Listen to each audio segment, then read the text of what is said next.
Di balik pohon beringin tua di tengah desa, tersembunyi rahasia kelam yang telah mengintai selama ratusan tahun. Ketika seorang gadis menghilang secara misterius, keberanian dan pengorbanan menjadi satu-satunya harapan untuk melawan kekuatan gelap yang menuntut nyawa.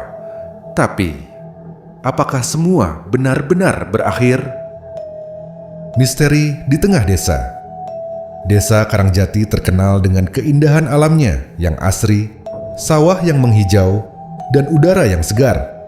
Namun, di tengah semua keindahan itu, ada sebuah pohon beringin tua yang berdiri angker di ujung desa. Penduduk setempat menyebutnya pohon beringin kembar. Pohon itu besar, dengan akar-akar yang menjuntai seperti ular yang sedang mengintai mangsanya. Tidak ada yang berani mendekati pohon itu, terutama saat malam tiba. Menurut cerita para sesepuh, pohon itu telah ada sejak sebelum desa berdiri. Kabarnya, pohon itu menjadi tempat tinggal sesosok makhluk gaib yang disebut Ratu Wringgin. Ia digambarkan sebagai wanita cantik, berambut panjang yang mengenakan kain merah. Namun, di balik kecantikannya, ia menyimpan kekuatan gelap yang mengerikan. Dita, seorang gadis muda dari desa itu, selalu merasa penasaran dengan pohon tersebut. Tidak seperti penduduk lainnya yang menghindarinya. Dita merasa ada sesuatu yang memanggilnya setiap kali ia melewati pohon itu. Malam-malamnya sering dihantui mimpi aneh. Dalam mimpinya, ia melihat seorang wanita dengan mata hitam legam berdiri di bawah pohon beringin, memanggil namanya dengan suara lembut namun menakutkan. "Dita, datanglah." Suara itu bergema, membuat Dita terbangun dengan keringat dingin membasahi tubuhnya. Meskipun ia merasa takut, rasa penasarannya justru semakin membesar. Apalagi setelah ia mendengar cerita dari neneknya tentang seorang wanita yang hilang secara misterius di bawah pohon itu beberapa dekade lalu. Wanita itu, katanya, adalah korban pengorbanan ritual, ujar nenek Dita dengan suara berbisik. Dia dijadikan tumbal untuk menenangkan Ratu Wringgin, tapi arwahnya tidak pernah tenang. Cerita itu membuat Dita semakin ingin mencari tahu. Ia mulai mengumpulkan keberanian untuk mendekati pohon tersebut meski teman-temannya melarang. "Kamu gila, Dita, jangan macam-macam," kata Bayu, sahabatnya sejak kecil. "Kalau kamu bermain dengan hal gaib, akibatnya bisa fatal." Namun, larangan itu tidak menghalangi Dita. Pada suatu malam, bulan purnama, ia memutuskan untuk pergi ke pohon itu sendirian. Dengan membawa senter kecil dan berbekal doa dari neneknya, Dita melangkah ke arah pohon beringin tua. Malam itu terasa lebih dingin dari biasanya. Angin berhembus pelan, membawa bisikan-bisikan yang sulit dimengerti. Ketika Dita semakin mendekati pohon, langkah kakinya terasa semakin berat. Pohon itu terlihat jauh lebih besar dan lebih menyeramkan di bawah sinar bulan. Tiba-tiba, ia merasakan sesuatu yang aneh. Akar-akar pohon itu tampak bergerak, seperti hidup. Dita mengusap matanya, mencoba meyakinkan diri bahwa itu hanya halusinasi. Namun, suara tawa lembut mulai terdengar dari balik dedaunan pohon. "Selamat datang, Dita." Suara itu terdengar jelas. Dita memutar tubuhnya, mencari sumber suara. Namun, tidak ada siapa-siapa di sekitarnya. Tubuhnya gemetar, tapi kakinya tetap melangkah maju, seperti ada kekuatan yang memaksanya. Ketika ia sampai di bawah pohon, Dita melihat sesuatu yang membuatnya membeku. Sosok wanita berambut panjang dengan kain merah berdiri memunggunginya. Wanita itu perlahan berbalik, menampakkan wajah pucat dengan senyum tipis yang menyeramkan. Mata hitam legamnya menatap tajam ke arah Dita. "Kamu akhirnya datang," kata wanita itu dengan suara berbisik. Sebelum Dita sempat berteriak, semuanya menjadi gelap. Hilangnya Dita. Ketika pagi menyingsing, suasana di desa Karangjati yang biasanya tenang berubah menjadi kacau. Berita tentang hilangnya Dita menyebar dengan cepat. Nenek Dita yang pertama kali menyadari ketidakhadiran cucunya langsung berteriak panik, membangunkan para tetangga. Dita tidak ada di kamarnya, dan tempat tidurnya tampak rapi, seolah ia sengaja pergi tanpa meninggalkan jejak. Para tetangga berkumpul di rumah Dita, saling berbisik-bisik tentang kemungkinan buruk yang mungkin terjadi. Bayu, sahabat Dita, datang dengan wajah cemas. Ia merasa bersalah karena tidak menahan Dita lebih keras saat gadis itu mengungkapkan niatnya untuk pergi ke pohon beringin tua. Dalam hati, Bayu yakin bahwa Dita pasti telah pergi ke sana. Semalam aku melihat Dita membawa senter dan berjalan ke arah utara, ucap Bayu. Suaranya gemetar. Aku yakin dia pergi ke pohon ringgin. Pak Lurah yang mendengar penuturan Bayu segera menginstruksikan beberapa pemuda desa untuk mencari jejak Dita. Namun, tak satu pun dari mereka yang berani mendekati pohon beringin tua. Bahkan di siang hari, pohon itu terkenal angker, dan cerita-cerita tentang penampakan hantu di sana sudah menjadi bagian dari legenda desa. Pencarian dihentikan sementara hingga siang hari. Ketika matahari berada di puncaknya, Pak Lurah memutuskan untuk memanggil Mbah Suro, seorang dukun sakti dari desa sebelah. Mbah Suro terkenal mampu berkomunikasi dengan dunia gaib dan sering dimintai bantuan untuk mengatasi masalah yang melibatkan makhluk halus. Ketika Mbah Suro tiba, ia langsung menuju pohon beringin tua. Wajahnya yang biasanya tenang mendadak berubah tegang. Ia berdiri diam sejenak, menatap pohon itu dengan pandangan tajam, lalu berkata, "Pelan, ada sesuatu yang marah di sini."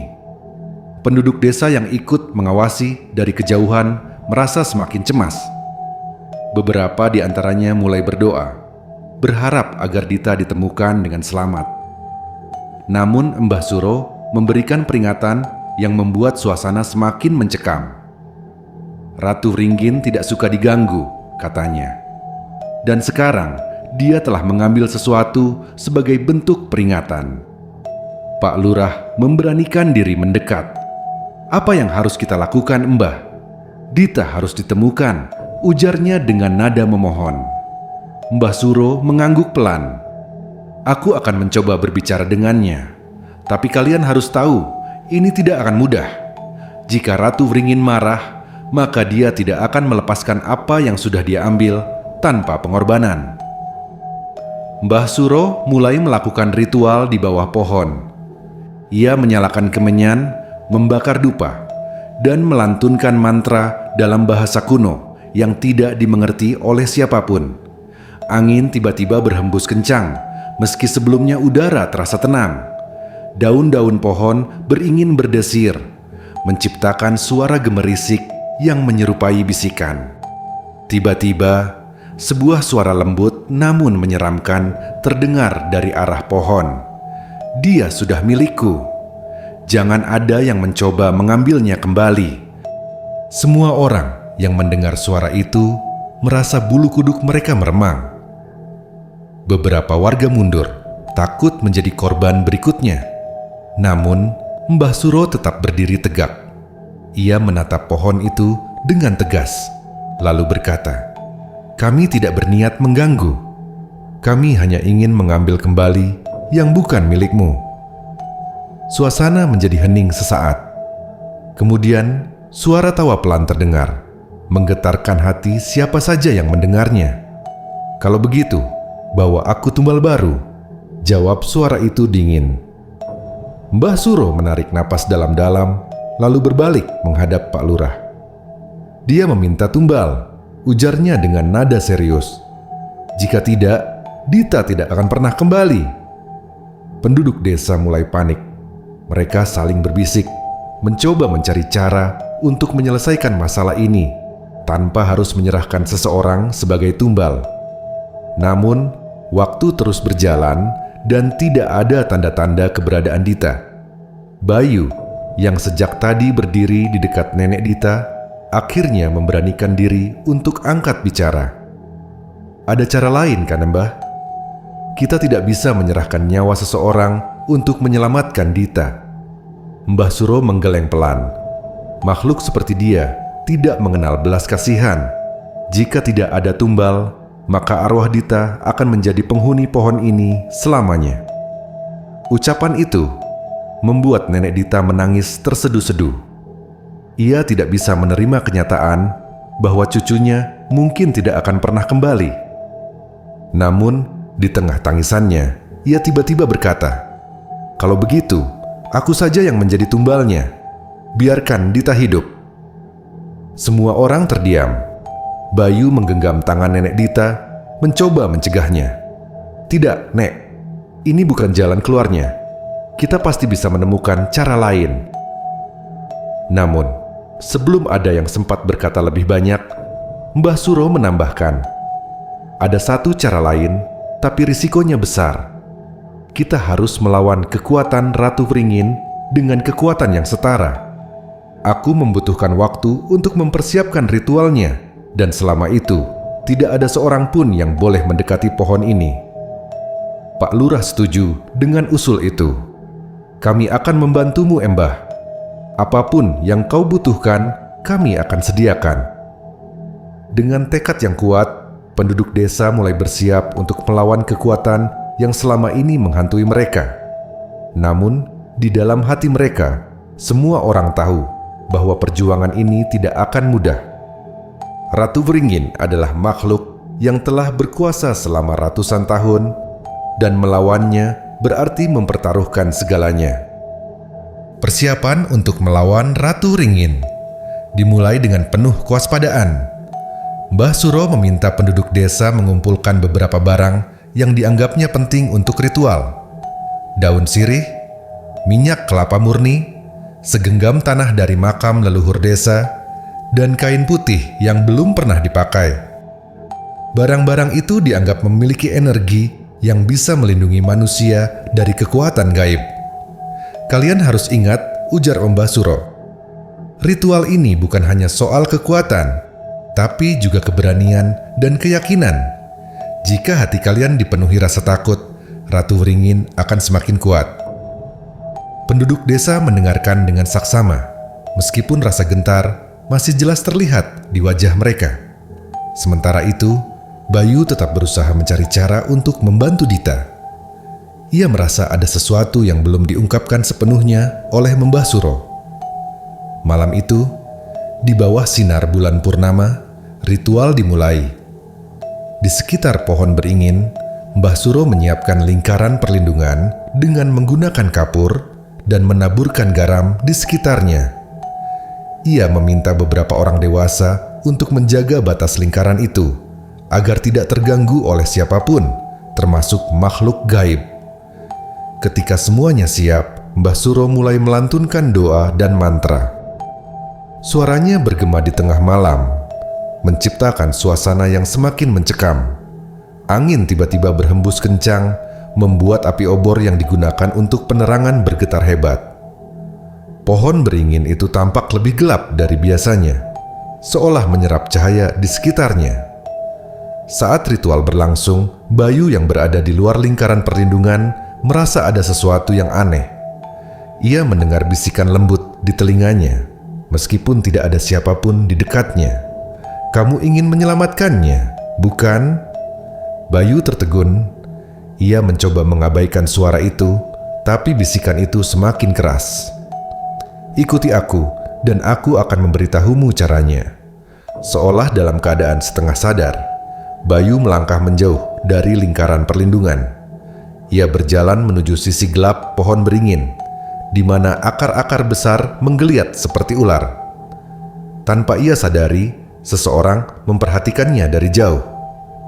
"Bayu, jangan pergi ke sana!" teriak salah seorang warga, tapi suaranya tenggelam oleh hembusan angin. Bayu terus berjalan hingga akhirnya ia berhenti di depan akar besar yang membentuk semacam gerbang kecil.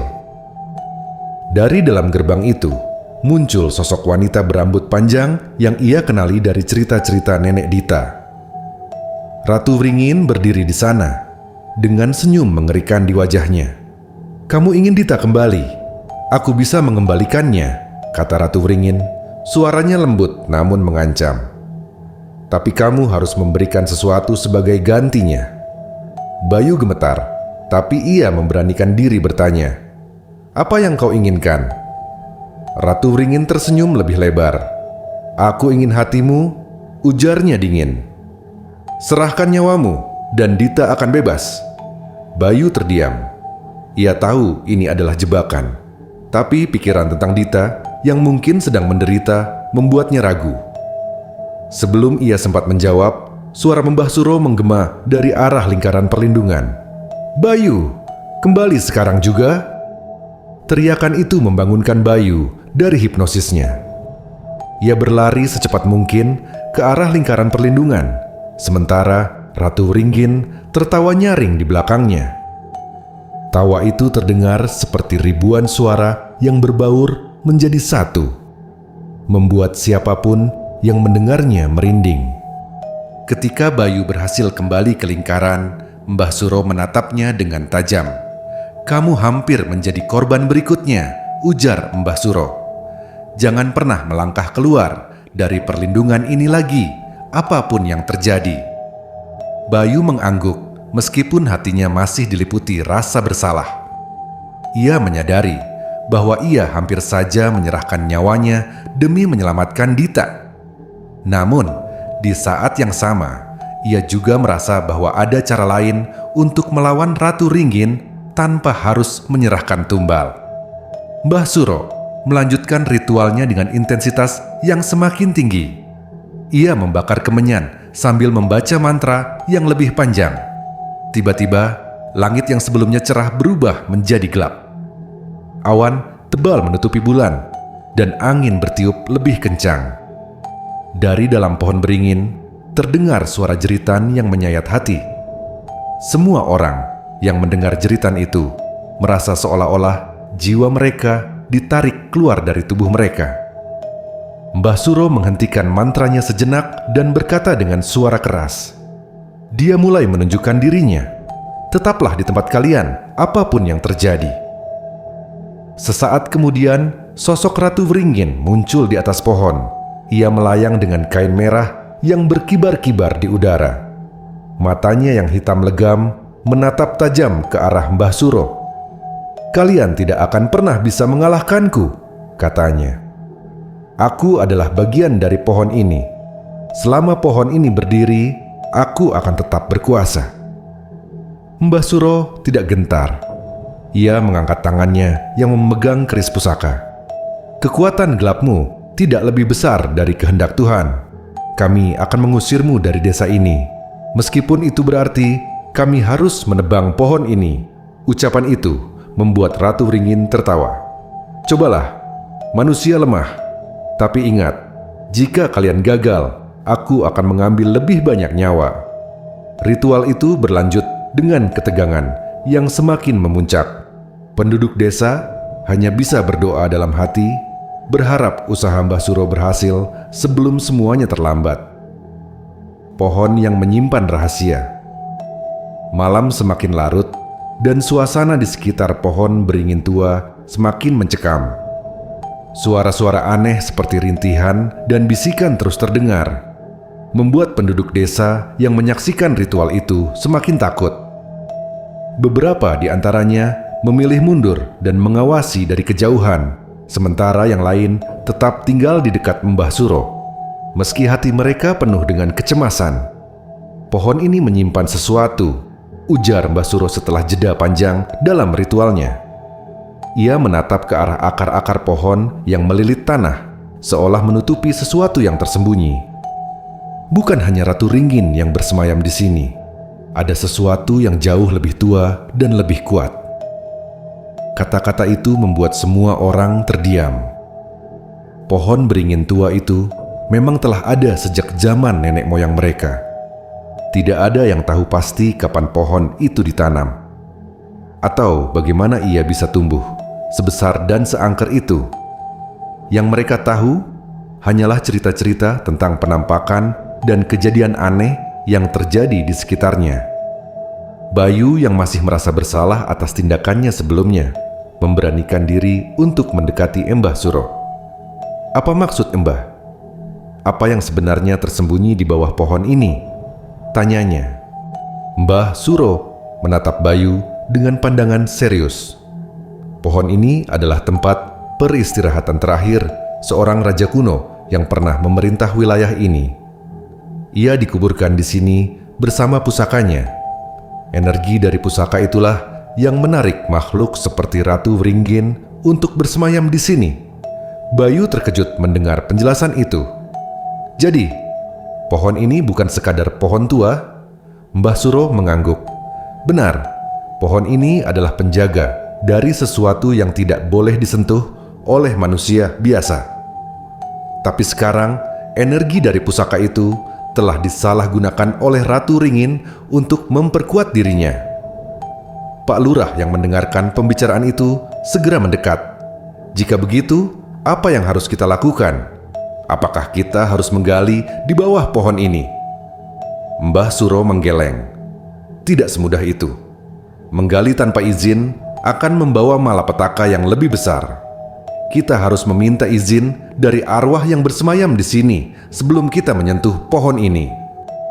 Malam itu, Mbah Suro memulai ritual kedua, yang lebih rumit dan memakan waktu lebih lama. Ia berusaha memanggil arwah raja kuno yang dipercaya bersemayam di bawah pohon beringin. Mantra-mantra yang dilantunkannya semakin mendalam, dan angin yang berhembus terasa dingin menusuk tulang. Tiba-tiba, tanah di sekitar pohon bergetar. Dari akar-akar pohon muncul cahaya keemasan yang menyilaukan. Semua orang tertegun, termasuk Bayu. Di tengah cahaya itu, perlahan muncul sosok seorang pria berpakaian kerajaan. Wajahnya tegas, dengan mata yang memancarkan wibawa. Siapa yang berani mengganggu peristirahatan kami? Suara pria itu bergema, membuat seluruh desa merasa seolah-olah bumi sedang berbicara. Mbah Suro berlutut, menunjukkan rasa hormatnya. Hamba yang hina ini memohon izin yang mulia. Kami tidak bermaksud mengganggu, tapi makhluk jahat telah menggunakan energi dari pusaka Anda untuk menebar teror di desa ini. Kami memohon bantuan Anda untuk mengusirnya. Sosok raja itu menatap Mbah Suro dengan tajam, lalu mengalihkan pandangannya ke arah penduduk desa. Makhluk itu adalah penjaga peristirahatanku. Ia tidak akan mengganggu jika kalian tidak melanggar batas-batas yang telah aku tetapkan. Pak Lurah maju selangkah dan menjawab dengan nada memohon. Yang mulia, kami tidak pernah berniat melanggar. Tapi salah satu anak desa kami telah hilang dan kami yakin dia berada di bawah pengaruh Ratu Wringgin. Kami hanya ingin menyelamatkannya. Sosok raja itu terdiam sejenak. Kemudian ia menghela napas panjang. Baiklah, aku akan membantumu, tapi hanya sekali ini. Jangan pernah kalian mengusikku lagi. Cahaya keemasan di sekeliling sosok itu semakin terang, lalu berubah menjadi kilatan yang menghantam pohon beringin. Pohon itu bergetar hebat, dan dari dalamnya terdengar jeritan Ratu Wringgin yang memekakkan telinga. Sosok raja itu melayang ke atas, lalu menghilang bersamaan dengan cahaya tersebut. Saat semuanya kembali tenang, Mbah Suro membuka matanya perlahan. Ia menatap ke arah pohon dan berkata, "Ini belum selesai. Kita harus segera mencari Dita sebelum Ratu Wringgin kembali mengumpulkan kekuatannya." Penduduk desa yang masih terkejut mulai bergerak untuk membantu. Dengan arahan Mbah Suro, mereka menggali di sekitar akar pohon beringin.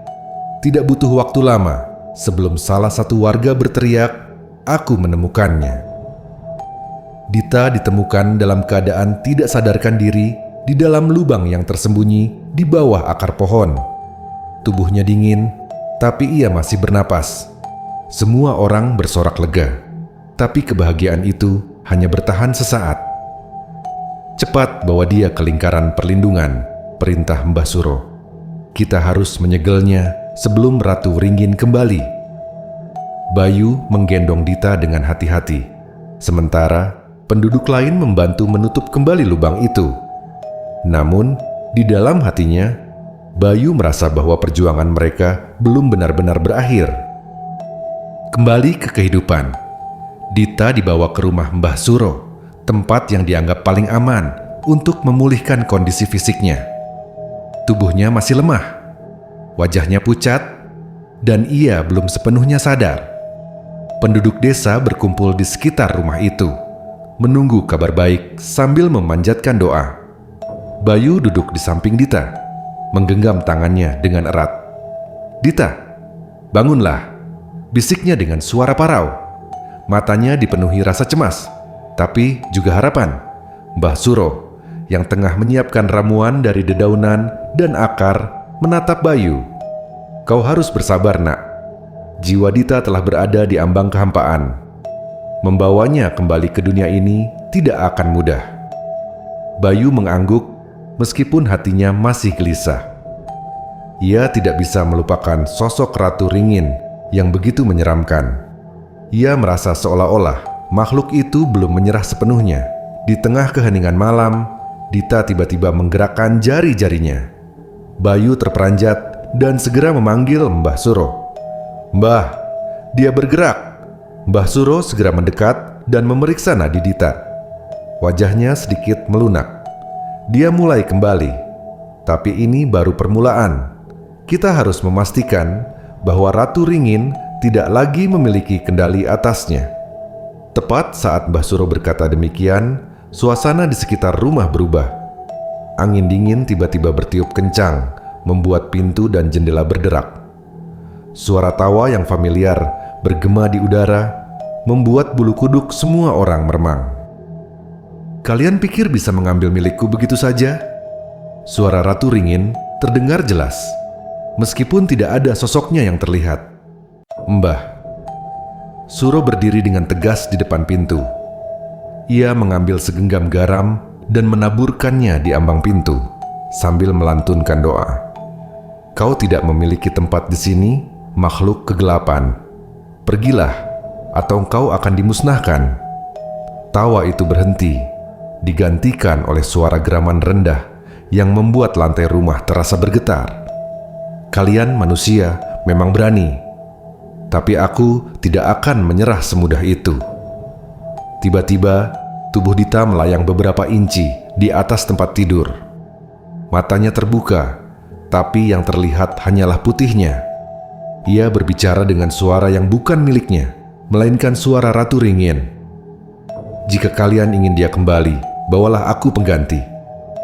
Bayu berdiri, menghadap Dita dengan penuh keberanian. "Kau tidak akan mendapatkannya lagi. Dita adalah milik keluarganya, bukan milikmu." Ratu Ringin tertawa lagi. "Kau pikir kau bisa melindunginya? Aku sudah berada di dalam jiwanya. Sekarang pilihlah, nyawamu atau nyawanya." Bayu terdiam sejenak. Pikirannya dipenuhi berbagai kemungkinan. Ia merasa bersalah karena tidak bisa melindungi Dita lebih awal. Tapi ia juga tahu bahwa menyerahkan dirinya bukanlah solusi yang tepat. Ia menoleh ke arah Mbah Suro, mencari petunjuk. Mbah Suro mengangguk pelan. "Kau harus melawan rasa takutmu, Bayu. Itulah kelemahan terbesarnya." Dengan tekad yang semakin kuat, Bayu mendekati Dita. Ia menggenggam tangannya dengan erat dan berkata, "Dita, aku tahu kau bisa mendengarku. Aku tahu kau masih ada di sana. Jangan biarkan dia menguasai dirimu. Kembalilah kepada kami." Perkataan Bayu membuat tubuh Dita mulai gemetar. Suara Ratu Ringin kembali terdengar, kali ini penuh amarah. "Berhenti! Kau tidak tahu apa yang kau lakukan." Namun, Bayu tidak menyerah. Ia terus berbicara, mengingatkan Dita tentang kenangan mereka bersama, tentang keluarga yang mencintainya, dan tentang masa depan yang masih panjang. "Kita berjanji akan melewati segalanya bersama, ingat? Jangan biarkan dia menghancurkan itu." Tiba-tiba, tubuh Dita jatuh kembali ke tempat tidur. Ia terengah-engah, dan matanya perlahan kembali normal. "Bayu," suaranya lemah, tapi itu adalah suara Dita. Penduduk desa yang menyaksikan kejadian itu bersorak lega. Bayu memeluk Dita dengan air mata mengalir di pipinya. Kau kembali. Namun, kebahagiaan itu tidak berlangsung lama. Dari luar rumah, terdengar suara gemuruh yang semakin mendekat. "Mbah." Suro segera berdiri dan berkata, "Kita harus menyelesaikan ini sekarang. Jika tidak, dia akan terus menghantui kita." Dengan bantuan beberapa penduduk, Mbah Suro membawa Dita ke lingkaran perlindungan yang telah dibuat sebelumnya. Ia menginstruksikan semua orang untuk berdoa dan menjaga ketenangan. Sementara ia mempersiapkan ritual terakhir untuk mengusir Ratu Ringin selamanya. Pertarungan terakhir. Lingkaran perlindungan di tengah desa menjadi pusat perhatian semua orang malam itu. Suasana begitu tegang dan hanya suara doa yang berbisik lembut di antara hembusan angin dingin. Di dalam lingkaran itu, Dita duduk bersandar pada Bayu yang tidak mau melepaskan tangannya. Sementara itu, Mbah Suro menyiapkan langkah terakhir untuk mengakhiri ancaman Ratu Wringin. "Ritual ini membutuhkan keberanian dan pengorbanan," kata Mbah Suro. "Ratu Wringin tidak akan pergi dengan mudah. Dia akan menggunakan segala kekuatannya untuk bertahan." Pak Lurah yang berdiri di dekat lingkaran perlindungan bertanya dengan cemas, "Apa yang harus kami lakukan, Mebah? Bagaimana jika dia menyerang kita semua?" Mbah Suro menatap penduduk desa satu persatu. "Kalian hanya perlu tetap berada di tempat kalian dan menjaga ketenangan. Jangan biarkan rasa takut menguasai kalian. Aku akan menghadapi dia." Saat itu juga, angin bertiup lebih kencang. Awan hitam menutupi langit, dan bulan purnama yang sebelumnya terang kini redup di balik kegelapan. Dari arah pohon beringin, terdengar suara tawa yang mengerikan, lalu suara retakan seperti kayu yang patah. Pohon tua itu tampak bergerak, akar-akar besarnya menggeliat seperti ular raksasa. "Kalian pikir bisa mengalahkanku?" Suara Ratu Ringin menggema, kali ini lebih keras dan penuh kemarahan. Dari balik bayangan pohon, sosoknya muncul. Ia melayang dengan kain merah yang berkibar-kibar di udara. Rambutnya yang panjang menjuntai dan matanya bersinar hitam pekat. Penduduk desa mundur beberapa langkah, sebagian bahkan bersembunyi di balik pagar dan pepohonan. Hanya Mbah Suro yang tetap berdiri tegak dengan keris pusaka di tangannya. "Ini adalah akhir dari teror yang kau sebarkan," seru Mbah Suro dengan suara lantang. "Kembalilah ke tempat asalmu dan jangan ganggu desa ini lagi." Ratu Ringin tertawa. Suaranya seperti ribuan jeritan bercampur menjadi satu. "Kau berani menantangku, manusia? Kau tidak tahu siapa yang sedang kau lawan." Tanpa membuang waktu, Mbah Suro mulai melantunkan doa dan mantra yang telah dipersiapkannya. Keris pusaka itu ia hunus ke udara, dan dari ujungnya keluar cahaya terang yang langsung mengarah ke sosok Ratu Ringgin. Makhluk itu berteriak, dan tubuhnya tampak melayang mundur beberapa langkah. Namun, ia tidak menyerah begitu saja. Dengan satu gerakan tangan, ia memanggil akar-akar pohon beringin yang melesat ke arah lingkaran perlindungan. Beberapa penduduk berteriak panik, tapi garam yang ditaburkan di sekeliling lingkaran membuat akar-akar itu berhenti seperti tersengat sesuatu. Ratu Ringin melirik ke arah Dita. "Gadis itu milikku. Jika kalian ingin aku pergi, serahkan dia padaku." Bayu berdiri di depan Dita, melindunginya dengan tubuhnya sendiri. "Kau tidak akan menyentuhnya lagi," teriaknya. Ratu Wringin tersenyum dingin. Ia mengarahkan tangan ke arah Bayu, dan seketika tubuh Bayu terangkat ke udara.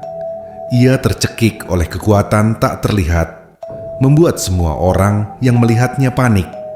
"Hentikan!" teriak Dita, meskipun suaranya lemah. Ia berusaha berdiri, tapi tubuhnya masih terlalu lemah untuk bergerak. Mbah Suro segera bertindak. Ia menancapkan keris pusaka ke tanah di tengah lingkaran perlindungan, dan dari sana muncul gelombang cahaya yang menyebar ke segala arah.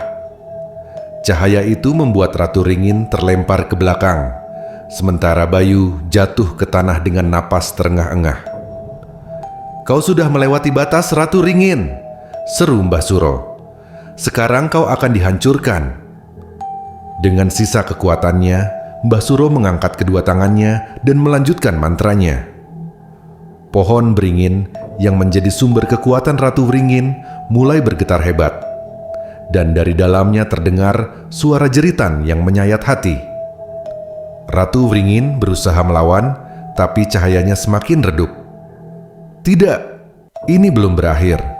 Aku akan kembali," teriaknya sebelum tubuhnya lenyap menjadi kabut hitam yang perlahan-lahan menghilang ke udara.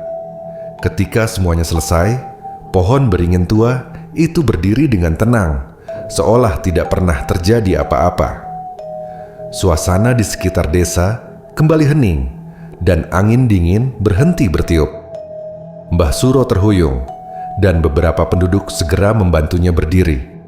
"Sudah selesai," katanya lemah, tapi penuh keyakinan. "Dia tidak akan kembali lagi."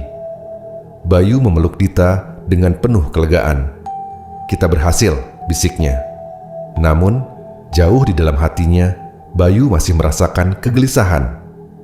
Ia tahu bahwa meskipun Ratu Ringin telah dikalahkan, pohon beringin itu tetap menyimpan rahasia dan kekuatan yang belum sepenuhnya dimengerti.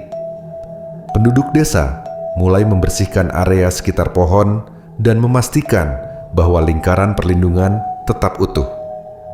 Mereka berjanji untuk menjaga jarak dari pohon itu, agar tidak ada lagi yang memicu bangkitnya kekuatan gelap di masa depan. Janji untuk masa depan. Pagi itu, desa akhirnya kembali tenang setelah malam panjang yang penuh ketegangan. Langit biru cerah menyelimuti desa, dan sinar matahari pagi menyusup lembut melalui dedaunan pohon beringin tua. Meski suasana tampak damai, bayangan kejadian semalam masih menyisakan jejak dalam hati penduduk. Di rumah Mbah Suro, Dita yang kini telah sadar sepenuhnya duduk bersandar di atas tikar. Wajahnya masih pucat, tetapi matanya mulai memancarkan keceriaan.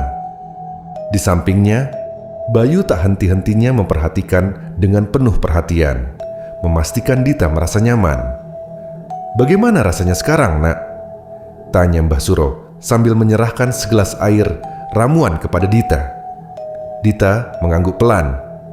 "Terima kasih, Mbah. Saya merasa jauh lebih baik. Tapi semuanya terasa seperti mimpi. Saya ingat suara itu, wajahnya. Tapi setelah itu, semuanya gelap." Mbah Suro tersenyum tipis. "Itu bukan sekadar mimpi, Dita. Kau telah melewati sesuatu yang tidak semua orang bisa hadapi. Kau kuat, dan itu yang membuatmu kembali." Bayu menatap Dita dengan perasaan lega yang mendalam. "Aku takut kehilanganmu," katanya dengan suara pelan. "Aku janji tidak akan membiarkan hal seperti ini terjadi lagi." Dita menggenggam tangan Bayu. Matanya menunjukkan rasa terima kasih. "Kau telah menyelamatkanku, Bayu. Aku tidak akan melupakan itu."